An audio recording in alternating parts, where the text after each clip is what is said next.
본문을 보면 그때에 예수께서 성령에게 이끌려 마귀에게 시험을 받으러 광야로 가사 그랬습니다. 그때가 언제입니까? 그 앞부분 3장 마지막 부분에 보면 그때는 예수님이 세례 요한에게 세례를 받고 올라오실 때입니다. 세례를 받으셨어요.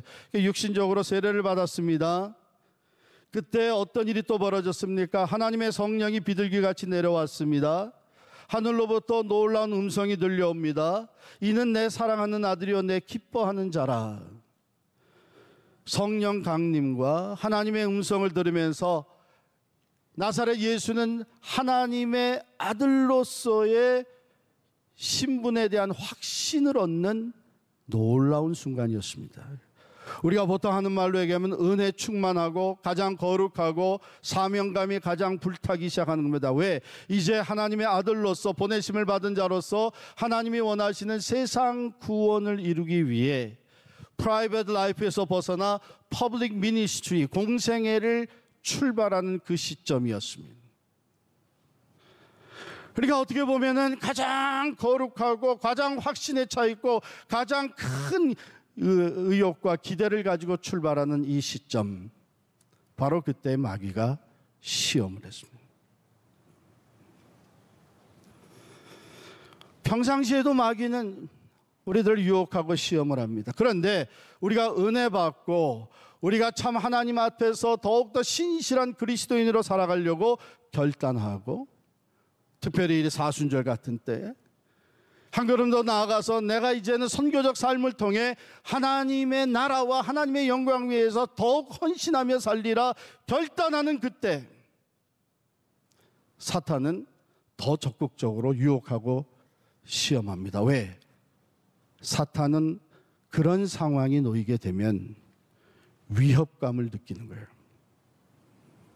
은혜 받은 자들이, 믿음으로 결단한 자들이, 헌신하며 나가는 자들이 이제는 하나님의 나라를 세워나갈 텐데 자기의 설 자리가 점점 좁아지고 빼앗기게 된다는 것을 아는 사탄은 어떻게 해서든지 이 일을 막기 위해서 더욱더 적극적으로 더욱더 지혜롭고 교묘하게 시험을 합니다. 그렇기 때문에 은혜 받을수록 내 마음의 사명감이 커질수록 거룩한 삶으로 나아가며 열정적인 신앙생활을 할수록 유혹과 시험에 대한 경계태세는 더욱더 강화되어야 합니다. 그런데 많은 사람들이 오히려 태세를 늦추어요. 신앙적으로 때로 자만에 빠지게 되는 것이죠. 바로 이때에 마귀가 예수를 시험했습니다. 여러분, 예수님께서 40일 기도하러 들어가신 이유가 뭐겠어요? 성령께서 그 광야에 가서 40일 기도하게 하신 이유가 뭐겠어요? 이제는 하나님의 보내심을 받은 하나님의 아들로서 이 구원의 역사를, 저 세상을 구원하는 이 일을 어떻게 이것을 성취할 것이냐,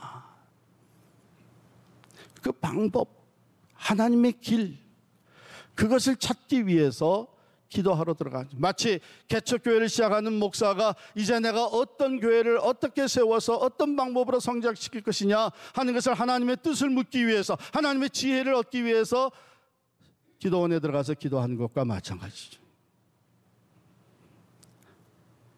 바로 그때에 마귀가 시험을 해요. 이 돌이 떡이 되게 하라. 돌이 떡이 되게 하라. 예수님이 이미 40일 동안 굶주렸습니다. 40일 동안 금식 기도했습니다. 그 가운데 본인이 허기질 뿐만 아니라 그때에 어쩌면은 이 육신적으로 허기지고 고통하면서 먹을 것이 없어서 가난에 찌들린 수많은 백성들을 생각하실 수밖에 없었을 거예요. 마귀는 예수에게 이 돌들이 다 떡이 되면 가난의 문제를 해결하고 경제적인 문제를 해결해 주고, 그렇다면 이 모든 백성이 너를 따를 것이 아니냐. 정말 이스라엘에 가보니까 돌이 많아요. 온통 돌이야, 온통 돌. 야, 이게 정말 다 떡이라면 이스라엘로 이사 가는 거죠 뭐. 그런데 예수님 그 방법을 물리치십니다. 그랬더니 또 두 번째 유혹을 합니다.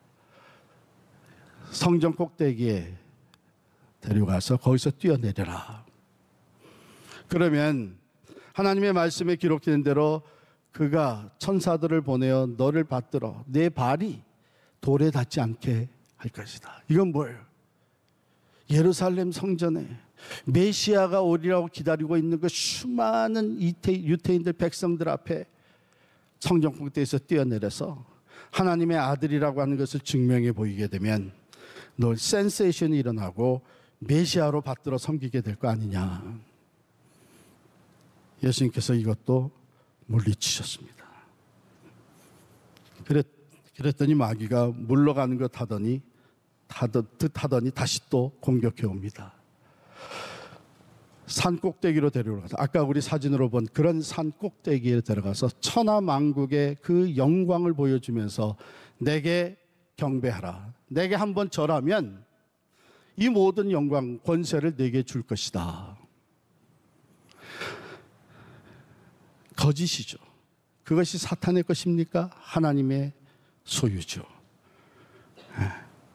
그런데 이 얘기는 뭐냐면 사탄이 사실은 아직까지 이 세상을 장악하고 있잖아요. 그러니까 내게 한번 절하면, 즉 나도 인정을 해라.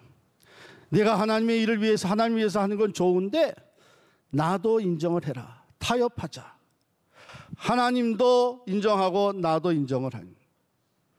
그래서 나랑 타협하면 내가 이것을 내게 줄 것이다. 오늘날 많은 사람들이 바로 여기에서 흔들리는 사람들이 있습니다.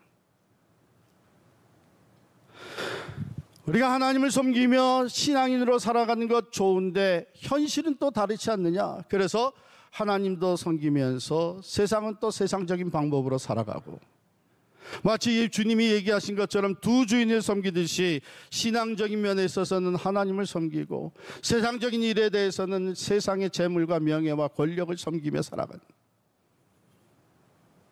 예수님은 단호하게 이것을 거절하십니다. 요만큼의 타협도 없어요. 요만큼의 틈도 주시지 아니하고 말씀하시기를 사탄아 물러가라. 이래서 여러분 여기 3번, 유대인들에게서 3번이라는 것은 마치 우리 한국 문화에서 3-4번이랑 같은 의미를 담고 있어요. 해볼 만큼 한다는 거예요. 해볼 만큼. 끈질기게 유혹하고 시험하는 거예요. 그런데 예수님이 그걸 다 물리치셨습니다. 승리하셨어요. 자, 여기서 우리는 그러면 실제적으로 이 유혹의 시험의 내용들이 어떻게 예수님께 시험이 되었느냐. 여러분 어떤 시험들은요 사실은 시험이 안 되는 게 있어요. 가령 예를 들어서 돌이 떡이 되게 하라. 마귀가 와서 여러분과 저를 그렇게 유혹하고 시험한다면 그 시험이 되겠어요 안 되겠어요? 턱도 없는 소리. 내가 무슨 재주로. 근데 예수님에겐 그게 시험이 되는 이유가 예수님은 하나님과 동등하신 전능하신 분이시기 때문에 하실 수 없는 일이 없습니다. 그러니까 마귀가 시험하는 것은 가능성을 타고 들어와서 시험하는 거예요. 전혀 가능성이 없는 일을 얘기하는 것이 아닙니다. 네가 요만큼만 하면, 네가 요렇게만 조금 마음을 고쳐먹으면, 내가 요 사람하고 한번 손을 잡으면 얼마든지 내 것이 될 수 있고 얼마든지 내가 명예를 얻을 수 있고 내가 얼마든지 인정을 받을 수 있다. 가능성을 타고 들어왔습니다. 성전에서 뛰어내리는 것 다 가능성을 타고 들어왔잖아요. 그게 마귀의 지혜로운 시험이에요. 교묘한 시험이에요. 두 번째, 여기서 마귀가 시험할 때에 뭐라고 시작을 합니까? 내가 하나님의 아들이었든. 다 알고 있는 거예요. 예수님이 세례를 받으시고 올라오실 때에 하늘의 음성이 들려온 걸 마귀가 다 알고 있는 거예요. 이는 내 사랑하는 아들이여 내 기뻐하는 자라. 다 알고 있는 거예요. 예수님이 거기에 확신을 가지고 이제 공생애를 시작한다는 것을 다 알고 있는 거예요. 그래서 유혹하기를 내가 하나님의 아들이었든. 솔깃하게 만든, 돌이 떡이 되게 하라. 성전 꼭대기에서 뛰어내려라. 무슨 얘기예요? Prove it. 네가 정말 하나님의 아들이라는 것을 내가 과시해라. Prove 해봐라. 우리의 프라이드, 누구나 다 자기를 과시해 보이려고 하는 마음이 있는 우리 인간들의 약함을 알고 사탄은 우리를 시험을 합니다. 내가 가진 게 얼마냐? 네 재력으로 한번 해봐. 그래서 어떤 사람들은 하나님의 일을 자기 물질 가지고 하려고 그래. 성전에서 뛰어내려. 과시한. 그래서 어떤 사람들은 신기한 현상을 나타내서 사람들의 관심과 인기를 끌려고 해요. 우리들도 그러한 약함이 다 있습니다. 내가 그렇게 신앙생활, 내가 이 정도 교회 목사라면, 내가 그만한 신앙의 경륜이 있다면, 그러면서 우리 자신을 나타내 보이게 하는. 여러분, 하나님의 일은 하나님을 드러내는 일이지 우리 자신을 드러내는 것이 아닙니다. 사탄은 이렇게 유혹을 해요.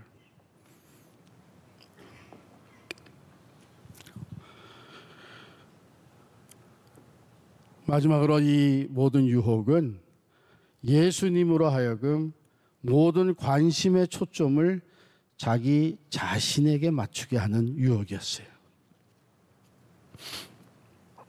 내가 만일 하나님의 아들이거든 뛰어내려라. 천사 그가 너를 위하여 그의 사자들을 보낼 것이다. 너를 받들어 발이 돌에 부딪히지 않게 할 것이다. 이렇게 유혹을 합니다. 내 이 모든 영광, 천하만국의 영광을 네게 주리라.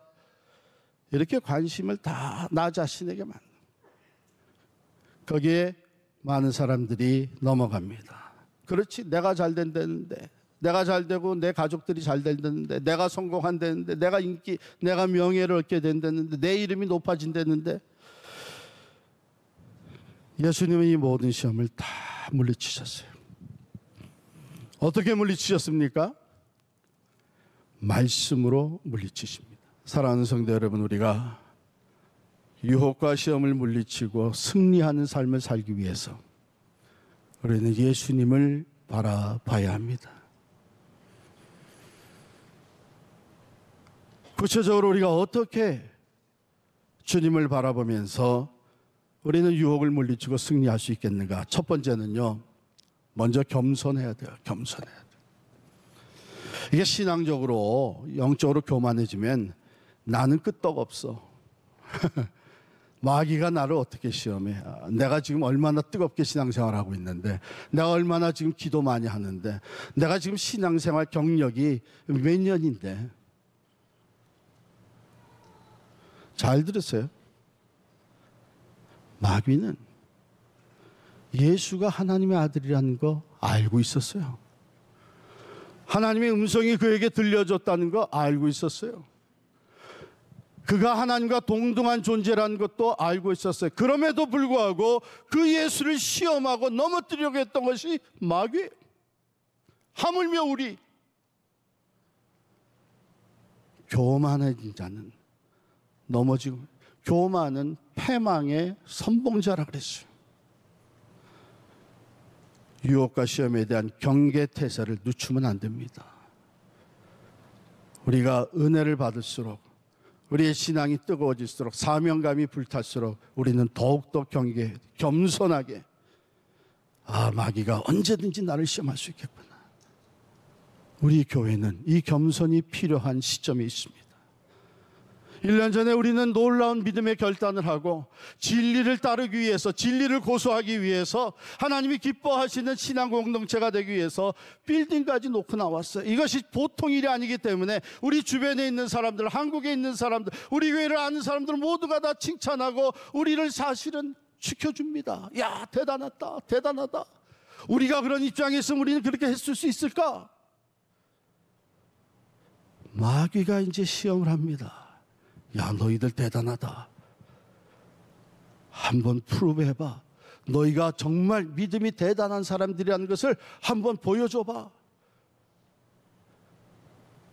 그래서 우리 이름을 내기 위해서, 우리 자신을 나타내기 위해서 이런저런 일을 하도록 만드는 유혹과 시험이 우리에게 얼마든지 부딪혀 볼 수 있고, 지금이야말로 위험한 때입니다. 신앙적으로 교만해지게 되면 우리는 넘어질 수밖에 없어요. 우리가 했습니까? 우리가 그렇게 믿음이 좋아서 했습니까? 아니죠. 하나님이 우리를 쓰시기 위해서 우리의 믿음을 붙잡아 주셨고, 하나님이 우리를 향한 목적이 있어서 우리가 하나 되게 해주신 거예요. 우리의 믿음은 언제든지 흔들릴 수 있고, 약해질 수 있고, 시험에 넘어질 수 있고, 유혹에 빠질 수가 있습니다. 왜요? 사탄 마귀는 우는 사자와 같이 삼킬 자를 두루 찾아다니고 있습니다. 믿는 자라도 넘어뜨리려고 하는 것이 사탄 마귀예요. 우리가 해야 되는 것은, 우리가 그런 결단을 할 수 있었던 것은 하나님의 은혜요, 하나님이 우리에게 믿음 주셨기 때문에, 하나님의 뜻이 무엇인지 우리가 그런 믿음을 갖고 결단할 수 있도록 도우신 하나님의 뜻이 무엇인지, 앞으로 우리를 향하여 하나님이 가지고 계신 계획이 무엇인지 우리는 겸손히 그것을 파악하면서, 그것을 살피면서 오직 믿음으로 더욱 순종하며 나아가는 것, 그것이 우리가 해야 돼. 그것이 우리의 경계 태세입니다. 혹이라도 우리의 마음속에 우리는 여전히 힘이 있다, 우리는 여전히 많이 모인다, 우리는 여전히 뭐든지 해낼 수 있다 해서 우리 자신들을 프로브하려고 나갈 때에 우리는 유혹과 시험에 빠지고 마는 거예요. 개인적으로는 마찬가지입니다. 개인적으로는 마찬가지. 겸손해야 됩니다. 그게 가장 먼저 우리가 취해야 할 자세입니다. 두 번째로 우리의 삶에는 찬양의 소리, 하나님의 말씀의 소리가 커져야 됩니다. 그게 살아있어야 돼요. 우리의 삶에 유혹과 시험의 소리가 들려옵니다. 끊임없이 들려옵니다. 그런데 하나님의 말씀의 소리가 더 커질 때에 그것을 물리칠 수 있습니다. 생명의 노래, 찬양의 소리가 울려 퍼질 때에 우리는 그것을 물리칠 수가 있습니다.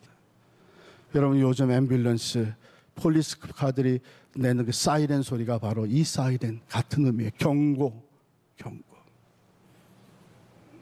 그러나 우리가 하나님으로부터 멀어지고 하나님의 말씀이 가물가물해지고 말씀의 소리가 더 이상 들려오지 아니하고 찬양이 우리에게서 사라져버릴 때에 말할 수 없이 커지는 유혹의 소리와 죽음의 소리가 우리를 유혹하고 시험할 때 우리는 거기에 빠져들어갈 수밖에 없게 됩니다.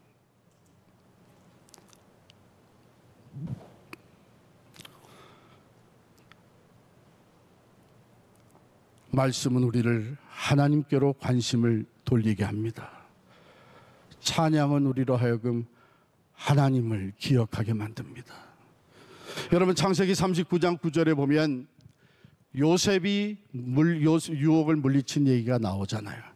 요셉이 노예로 팔려가서 보디바의 집, 바로의 시위 대장의 집에서 종살이를 하는데 워낙에 성실하고 요셉으로 말미암아 그 집안이 더 복을 받게 되니까 이 보디바 주인이 모든 가정 총무로 그를 삼아서 모든 것을 그에게 맡겼습니다. 어느 날 보디바의 아내가 이 젊은 준수한 요셉을 보면서 유혹을 합니다. 동침하자고 자꾸 끌어들입니다. 그때 요셉이 뭐라고 얘기합니까? 이 집에는 우리 주인이 내게 모든 것을 다 맡겼으나 오직 하나, 당신만은 자기의 아내이므로 내게 맡기질 않았는데 내가 어찌 이 일을 행하여 하나님께 범죄하겠습니까? 잘 들으세요. 내가 어찌 이 일을 행하여 우리 주인 보디바에게 범죄하겠습니까? 그렇게 얘기하지 않았습니다. 내가 어찌 이 일을 행하여 하나님 앞에, 하나님 목전에 득죄하겠습니까? 범죄하겠습니까? 요셉은 유혹이 부딪혀올 때에 그 모든 관심의 초점을 하나님께 맞췄습니다. 내가 하나님 목전에 있는데, 하나님이 모든 것을 보고 있는데 어찌 내가 하나님 앞에서 범죄할 수 있겠느냐. 단호하게 모든 것을 다 잃어버려도 바로 하나님 앞에 바로 설 수 있기 위해 그는 뿌리치고 도망갔습니다. 그렇습니다. 예수님이 보여주신 것도 유혹과 시험이 부딪혀올 때 우리의 관심을 하나님께로 돌려야 됩니다. 내가 아니라, 내 환경이 아니라 하나님께로. 여러분, 사람은 얼마든지 숨길 수 있을지 몰라도 하나님 앞에 감춰질 것이 하나도 없습니다. 마지막으로 우리가 유혹과 시험을 물리치려면 기도해야 합니다. 히브리서 4장 15절에 보면 우리에게 있는 대제사장은 우리의 연약함을 동정하지 못하실 리가 아니요 모든 일에 우리와 똑같이 시험을 받으신 이로되 죄는 없으시니라. 그렇습니다. 인간의 몸을 입고 이 땅에 오셔서 우리와 똑같은 모든 시험, 우리보다 더 큰 시험과 유혹을 받으셨던 분이 예수 그리스도십니다. 그러나 그분은 그 모든 시험을 능히 이기셨습니다. 그분은 부활하셨습니다. 그리고 약속하신 대로 우리와 함께 계십니다. 그러기에 히브리서 기자는 16절에서 말씀하시기를 그러므로 우리는 긍휼하심을 받고 때를 따라 돕는 은혜를 얻기 위하여 은혜의 보좌 앞에 담대히 나아갈 것이니라. 우리가 유혹을 받고 있다고, 우리의 마음이 흔들리고 있다고, 시험에 빠져 있다고 우리가 갈등하고 두려워하고 주저할 것이 아니라 우리의 그런 모습을 불쌍히 여기시는, 우리의 연약한 모습을 불쌍히 여기시는 주님 앞에, 그렇죠, 주님이 우리를 불쌍히 보십니다. 너희로서는 그런 유혹과 시험을 물리치는 것이 얼마나 어려우냐. 우리의 약함을 아시는 주님은 우리가 주님께 도우심을 간구할 때에, 은혜의 보좌 앞으로 나아갈 때 주님 나를 도와주십시오, 내 마음을 붙잡아 주십시오, 내가 이 시험과 유혹을 이기게 해 주십시오, 그때 때를 따라 돕는 은혜를 주신다 그랬죠. 바로 그때 우리가 시험을 물리칠 수 있도록, 유혹을 극복할 수 있도록 우리를 도우시는 분이 주님이죠. 예수가 함께 계시니 시험이 오나 겁없네. 예수님을 의지할 때 우리는 유혹과 시험을 물리치고 주님과 더불어 승리하게 될 줄을 믿습니다. 오늘도 우리가 이 자리를 벗어날 때에 마귀는 우리에게 하지만 괜찮아, You could do it tomorrow, 유혹하는 소리가 들려올 것입니다. 요만큼의 틈도 주지 아니하고 담대하게 예수의 이름으로 물리치고 사탄아 물러가라. 하나님 앞에 바로 서서 나아가시고 유혹과 시험을 물리치시고 승리하는 여러분과 제가 될 수 있기를 간절히 축원합니다.